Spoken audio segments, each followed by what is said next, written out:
Welcome to Abhinav Bharat. నేను అరవింద్.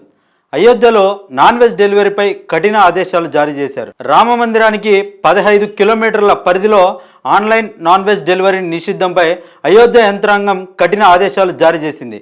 రామ మందిరం పవిత్రతను కాపాడే దిశగా అయోధ్య యంత్రాంగం నిర్ణయం తీసుకుంది. రామ మందిరానికి సుమారు 15 కిలోమీటర్ల పరిధిలో మాంసాహార పదార్థాలు ఆన్లైన్ డెలివరీని అధికారులు పూర్తిగా నిషేధించారు. అలాంటి పవిత్రమైనటువంటి ప్రదేశాల్లో ఇలాంటి కార్యకలాపాలు ఎందుకు చేయాలి? అసలు ఒకరోజు మనం తినకపోతే ఏం ఉండలేమా? లేకపోతే అటువంటి ప్రదేశాలకి దూరంగా ఉండి చేయొచ్చు కదా ఏదైనా ఇటువంటి చేసేటప్పుడు. అందుకనేసే ప్రభుత్వాలు ఇలాంటి కఠిన నిర్ణయాలు తీసుకుంటే అసలు తీసుకోవాల్సిన అవసరం ఏముంది? మనకంటూ కొంచెం కామన్ సెన్స్ ఉండాలి కదా. ఎందుకంటే అదొక పవిత్రమైన ప్లేస్. మన ఇంట్లోనే ఒక పూజ చేసుకుంటేనో లేకుంటే ఇంకొక పవిత్రంగా ఉంటేనో మనం ఎంత పవిత్రంగా ఉంటాం. అలాంటిది ఎన్నో కోట్ల మంది భక్తుల పవిత్రమైనటువంటి ప్లేస్లో ఇలాంటివి చేయకూడదు కదా. ఈ మేరకు ఆన్లైన్ ఫుడ్ డెలివరీ సంస్థలకు అంటే జొమాటో, స్విగ్గీ వంటి సంస్థలకు కఠినమైన ఆదేశాలు జారీ చేసింది. అంటే ఎందుకు ఇదంటే ఆన్లైన్ ద్వారానే ఎక్కువ డెలివరీలు జరుగుతూ ఉన్నాయి. ఎందుకంటే బహిర్గతంగా తెలుసుకుంటే దాని మీద చర్యలు ఉంటాయని చెప్పేసి ఆన్లైన్ ద్వారా ఇలాంటివి చేస్తున్నట్లుగా ఆదేశాలు వచ్చినందుకు ఇలాంటి నిర్ణయాలు అయితే అయోధ్యకు సంబంధించినటువంటి యంత్రాంగం తీసుకోవడం జరిగింది.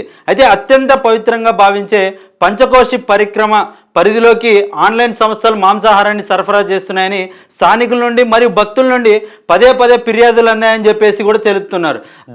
దాని కారణంగానే ఈ యొక్క నిర్ణయం తీసుకున్నట్లు చెప్తున్నారు. అసలు ఎందుకు ఇంత ఫిర్యాదులు రావడానికి గల కారణాలు ఏంటి? అసలు వాళ్ళు ఎందుకు ఇలా చేయాలి? ఇప్పుడు ఇలాంటివి జరగడం వల్లనే అనేక గొడవలకు, అనేక రాజకీయాల చర్చలకు కారణాలు అవుతున్నాయి. ఒక పవిత్రమైనటువంటి ప్లేసుల్లో అలా చేయాల్సిన అవసరం ఏంటి? ఇప్పుడు ఆ రోజు తినకపోయినా లేకుంటే అలాంటి చోటు చేయకపోయినా నువ్వు అవతల ఎక్కడైనా దూరంలో చేయొచ్చు కదా, లేకుంటే ఇంకో చోటుకి వెళ్ళి చేయొచ్చు. ఎందుకు నీకు అక్కడ చేయాల్సినంత అవసరం ఏముంటుంది ఎవరికైనా కూడా? ముఖ్యంగా పర్యాటకులు ఉండే కొన్ని హోటళ్లు, హోమ్ స్టేలు గుట్టు చప్పుడు కాకుండా నాన్ వెజ్ మరియు మద్యం సరఫరా చేస్తున్నట్లు అధికారుల దృష్టికి వచ్చింది. అదే దీనికి సంబంధించి అసిస్టెంట్ ఫుడ్ కమిషనర్ మాణిక్ చంద్ర సింగ్ ఈ విషయాన్ని ధృవీకరిస్తూ కీలక ప్రకటన అయితే చేశారు. నిషేధిత ప్రాంతాల్లో ఆన్లైన్ ప్లాట్ఫామ్ల ద్వారా నాన్ వెజ్ చేరుతుందని ఫిర్యాదులు నిజమేనని తేలింది. అయితే అక్కడ ఆ పరిసర ప్రాంతాల్లో ఏవైతే హోటల్ కానీ హోమ్ స్టేలు కానీ ఉన్నాయో వాటి నుంచి ప్రధానంగా ఆన్లైన్ ద్వారా ఇవన్నీ సరఫరా జరుగుతున్నాయని చెప్పేసి కూడా నివేదికలు అందినాయని చెప్పేసి చెప్తున్నారు. అయితే ప్రధానంగా ఇక్కడ గమనిస్తే అక్కడ ఏదైతే హోటల్స్ కానీ హోమ్ స్టేలు ఉన్నాయో అక్కడి నుంచే ఈ సరఫరా జరుగుతున్నట్లు తెలుస్తుంది. ఎందుకు అక్కడ వాళ్ళు కూడా ఇలాంటి ప్రదేశాల్లో ఇలాంటివి ఎందుకు నిర్వహించాలి? అసలు వీటిని కంప్లీట్గా బ్యాన్ చేసుకుంటే సరిపోతుంది కదా. దీనిపైన అయితే అధికారులు ఖచ్చితంగా ఫోకస్ చేయాలి. ఎందుకంటే కొన్ని కోట్ల మంది భక్తుల మనోభావాలు దెబ్బతీసే విధంగా ఇలాంటివి ఉంటాయి. తిరుపతి లాంటి పవిత్ర ప్రదేశాల్లో కూడా ఇలాంటి కొన్ని సంఘటనలు చూసే ఉన్నాం. ఏదో రీసెంట్గా చూసుకుంటే ఒక వ్యక్తి మద్యం దాకి గోపురం వైపు ఎక్కడం కానీ, లేదంటే ఈ మధ్య కొన్ని వార్తల్లో వస్తూనే ఉన్నాయి తిరుపతి చుట్టుపక్కల కూడా మద్యం సీసాలు పడి ఉన్నాయనేసి. అసలు ఇలాంటివన్నీ చేస్తున్నటువంటి వాళ్ళని ఖచ్చితంగా కఠినంగా శిక్షించాలి. ఎందుకంటే ఇలాంటి వాటి వల్లనే ఎంతో మంది కోట్లాది మంది భక్తుల మనోభావాలు దెబ్బతిని అనేక గొడవలకు కానీ లేదంటే రాజకీయ విభేదాలకు కూడా ఇవి కారకులవుతాయి. అందువల్లనే వీటిపైన ఖచ్చితంగా ప్రత్యేక దృష్టి పెట్టాలి. వీటిపైన కఠిన చర్యలు కూడా ఉండాలి. ఎందుకంటే అక్కడ ఏవైతే జరుగుతుంటాయో కార్యకలాపాలు వాటి మీద ప్రత్యేక దృష్టి అయితే అవసరం ఉంది.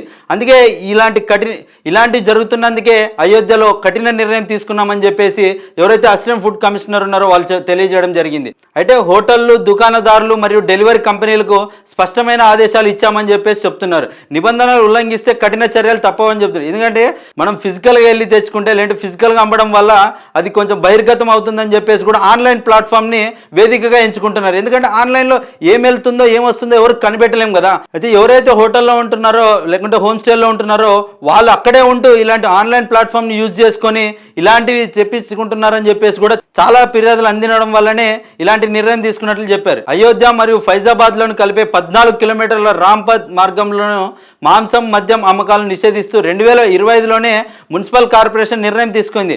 అయితే మాంసం దుకాణాలను తొలగించినప్పటికీ మద్యం దుకాణాల్లో ఇంకా కొంచెం అంటే అక్కడక్కడ కొన్ని ఫిర్యాదులు అయితే అందుతున్నాయి. ఎందుకంటే ఇంకా అక్కడక్కడ ఎక్కడో తెలియకుండా మద్యం కూడా సరఫరా అవుతుంది అన్నట్లు కూడా కొన్ని ఫిర్యాదులు రావడంతో వీటిపైన అయితే అక్కడ ఉన్నటువంటి అధికారులు ప్రత్యేక దృష్టి పెట్టారు. ఎందుకంటే ఇలాంటి పవిత్రమైన ప్లేసుల్లో అలాంటి చేయకూడదు కదా. ఇప్పుడు మనమే ఉన్నాం, ఒక ఇంట్లో ఏదైనా పవిత్రంగా చేసేటప్పుడు మనం అక్కడ ఇలాంటివి చేస్తామా? చేయలేం కదా. అలాంటిది ఇన్ని కోట్ల మంది ఉన్నటువంటి పవిత్రమైన ప్లేస్లో ఇలాంటివి చేసిన వాళ్ళని ఖచ్చితంగా వారిపైన కఠిన నిర్ణయాలు తీసుకోవడంలో తప్పేం లేదు. ఎందుకంటే అలాంటివి ప్రోత్సహించకూడదు. అసలు కాబట్టి ఇలాంటి వాటిపైన ఖచ్చితంగా కఠినమైన నిర్ణయాలు తీసుకోవాల్సిన అవసరం ఉంది. అదేవిధంగా వీటిపైన అధికారులు కొంచెం దృష్టి పెట్టి అక్కడ ఏవైతే హోటళ్ళు ఉంటాయి కదా వాటి మీద కూడా ఫోకస్ పెట్టి వాళ్ళు వెజ్ పెడుతున్నారా నాన్ వెజ్ పెడుతున్నారా అనే వాటిపైన కూడా దృష్టి పెట్టి ఖచ్చితంగా వారు వెజ్ మాత్రమే ఆ పరిసర ప్రాంతాల్లో వారు సరఫరా చేసే విధంగా అక్కడ వెజ్ మాత్రమే ఆ హోటల్ నిర్వహించే విధంగా కూడా నిర్ణయం తీసుకోవాలి. ఎందుకంటే ఆ పరిసర ప్రాంతాల్లో శాకాహారం మాత్రమే సరఫరా చేసే విధంగా నిర్ణయాలు ఉండేలా విధంగా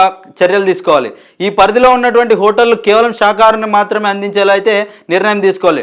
డెలివరీ యాప్స్ తమ సాఫ్ట్వేర్లో ఉన్నటువంటి జియో ఫెన్సింగ్ ద్వారా ఈ ప్రాంతాల్లో నాన్ వెజ్ ఆర్డర్లు రాకుండా నియంత్రించాలి. ఎందుకంటే మనం ఏదైనా యాప్స్ ఓపెన్ చేసినప్పుడు స్విగ్గీకి సంబంధించి జొమాటోకి సంబంధించి అందులో అవైలబిలిటీ ఉంటేనే మనం బుక్ చేసుకుంటాం. సో అలాంటి అవైలబిలిటీ ఫీచర్స్ని నాన్ వెజ్ సంబంధించి ఎటువంటిది కూడా ఆ యాప్స్లో నిషేధించబడితే ఆటోమేటిక్గా ఎవరు కూడా అక్కడ ఆన్లైన్ బుక్ చేసుకోవడానికి అవకాశాలు తగ్గిపోతాయి. సో తద్వారా దీనికి కొంతవరకు కఠినం చేసినట్టుగా కూడా ఉంటుంది. కాబట్టి ఎవరైతే అధికారులు ఉంటారో వారు కూడా ఈ యొక్క సంస్థ యాజమాన్యులకు అయితే ఈ యొక్క ఆదేశాలను తప్పకుండా జారీ చేయాల్సిన అవసరం ఉంటుంది. మొత్తానికైతే అయోధ్యను పూర్తి స్థాయి శాకాహార మరియు ఆధ్యాత్మిక నగరంగా మార్చడానికి ప్రభుత్వం ప్రయత్నిస్తుంది. ఆన్లైన్ డెలివరీపై ఈ నిషేధం తక్షణమే అమల్లోకి రానుంది. కాబట్టి ఎవరైతే ఇలాంటి చర్యలు పడిపోతుంటారో వారు ఎప్పుడైనా ఎవరి కంట్లో అయినా పడితే వీరిని ఖచ్చితంగా ప్రభుత్వాన్ని పట్టించే ప్రయత్నం అయితే చేయండి. కాబట్టి ఎందుకంటే కొన్ని కోట్ల మంది భక్తుల మనోభావాలు కాపాడాల్సిన బాధ్యత మనకు కూడా ఉంటుంది. కాబట్టి దీనిపైన ఖచ్చితంగా ఎవరైతే ఇలాంటివి చేస్తారో వారిని కఠినంగా శిక్షించాలి. అదేవిధంగా ఇలాంటివి మళ్ళీ జరగకుండా కూడా యంత్రాంగాలు పనిచేయాలి. Thank you.